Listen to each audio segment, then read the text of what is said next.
Have you ever felt the urge to just drop everything and run away?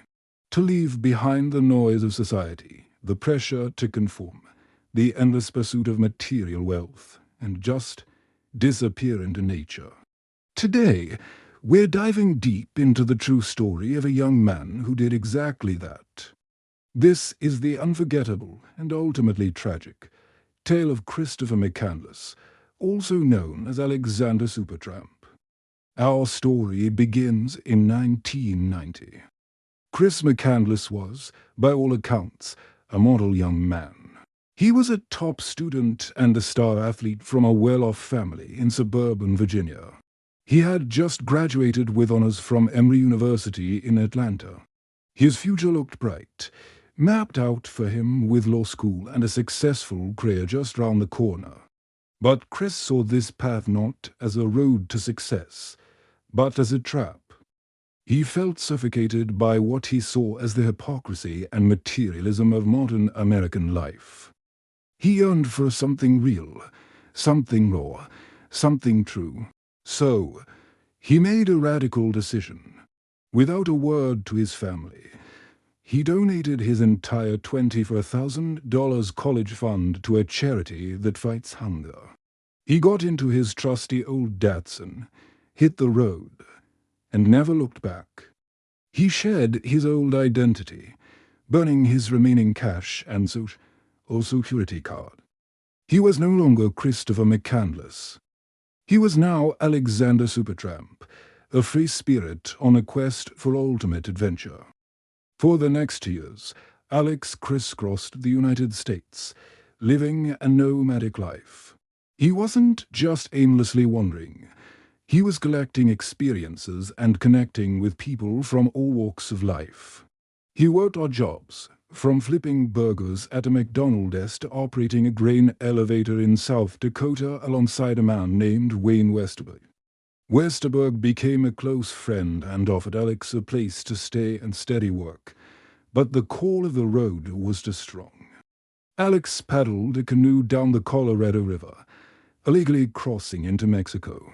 He rode the rails like a Depression-era hobo, meeting other drifters and sharing stories round campfires. He lived for a while with a bohemian couple, Jan and Bob, in a place called the Slabs, an off-the-grid community in the California desert. Everywhere he went, he left a lasting impression. People described him as intelligent, intense, and idealistic.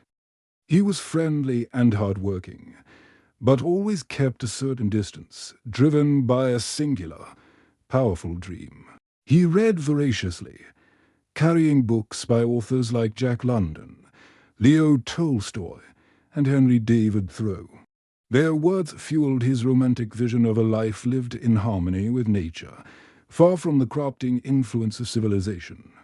For Alex, this wasn't just a trip. It was a spiritual pilgrimage. He was testing himself, pushing his limits, and trying to find a deeper meaning to his existence. All his travels, all his preparations, were leading up to one final, grand challenge, the Alaska adventure. In April 1992, Alex hitchhiked his way to Fairbanks, Alaska. He had a 10-pound bag of rice, a small-caliber rifle, a collection of books, and a fierce determination to survive in the wilderness completely on his own. His goal was to live off the land, to prove that he could be self-reliant and free. The last person to see him alive was a local electrician named Jim Gillin, who gave him a ride to the head of the Stampede Trail. Gillin was concerned. He thought Alex was ill-prepared, with inadequate gear and a naive understanding of the harsh Alaskan bush. He offered to buy him better equipment, but Alex politely refused. With a smile, he walked off down the snowy trail, disappearing into the wild. Alex found his shelter in an abandoned city bus, Bus 142, which had been left behind by a road construction crew decades earlier. He called it the Magic Bus. For a time, it seemed his dream was a reality. His journal entries from this period are filled with a sense of joy and wonder. He hunted small game like squirrels and porcupines, foraged for edible plants and berries, and marveled at the stark beauty of his surroundings. He wrote, "The very basic core of a man's living spirit is his passion for adventure." He felt he had finally found his truth. He successfully hunted a moose, a major achievement for any hunter. But this triumph turned into a devastating failure. He struggled to properly preserve the meat, and most of it spoiled and was swarmed by maggots. This was a huge blow, both practically and emotionally. It was a harsh lesson in the unforgiving reality of the wild. It wasn't the romantic wilderness of his books. It was a constant struggle for survival.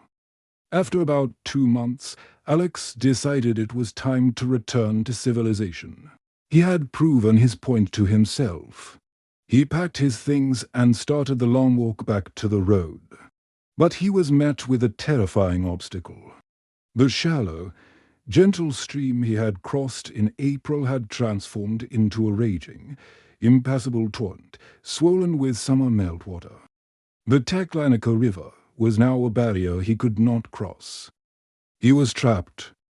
Forced to retreat to the magic bus, his situation grew desperate. His journal entries became more sparse and frantic. He was starving. His attempts to hunt were failing, and the edible plants he relied on were becoming scarce. There's been much debate about what exactly caused his final decline. The prevailing theory, put forth by John Krakauer in his book Into the Wild, is that Alex accidentally poisoned himself. He may have eaten seeds from a wild potato plant that he thought were safe, but which contained a toxic alkaloid. This toxin would have prevented his body from metabolizing other food, essentially causing him to starve to death even if he had food to eat. His final days were agonizing. Weak and emaciated, he continued to write in his journal, documenting his slow decline. One of his last notes read, "I have had a happy life and thank the Lord. Goodbye and may God bless all." He crawled into his sleeping bag inside the magic bus and passed away. His body was found by moose hunters about 19 days later, in August 1992. He had survived in the Alaskan wilderness for 113 days. When Chris McCandless's story became public, it sparked a firestorm of debate. Was he a brave, idealistic hero who courageously pursued his dream? Or was he a reckless, arrogant fool who tragically underestimated the power of nature and caused his family immense pain? The truth, as it often is probably somewhere in the middle. He was a complex individual, driven by a powerful idealism and a deep-seated anger at the world he came from. His story forces us to ask ourselves some profound questions. What is a good life? What is our relationship with society versus our connection to nature? How much do we need other people? It has a poignant detail that one of the last passages Chris highlighted in a book before he died was from Dr. Zhivago. And so it turned out that only a life similar to the life of those around us, merging with it without a ripple, is genuine life, and that an unshared happiness is not happiness. It seems that in his final moments of isolation, Alex Supertramp may have realized that true happiness is only real when shared. The story of Christopher McCandless is a powerful, cautionary tale that continues to fascinate and inspire people around the world. It's a reminder that while the call of the wild is strong, so too is the human need for a connection. Thank you for joining me on this journey into the wild. If you found this story as compelling as I do, please hit that like button. Subscribe for more deep dives into incredible true stories, and let me know your thoughts on Chris McCandless in the comments below. See you next time.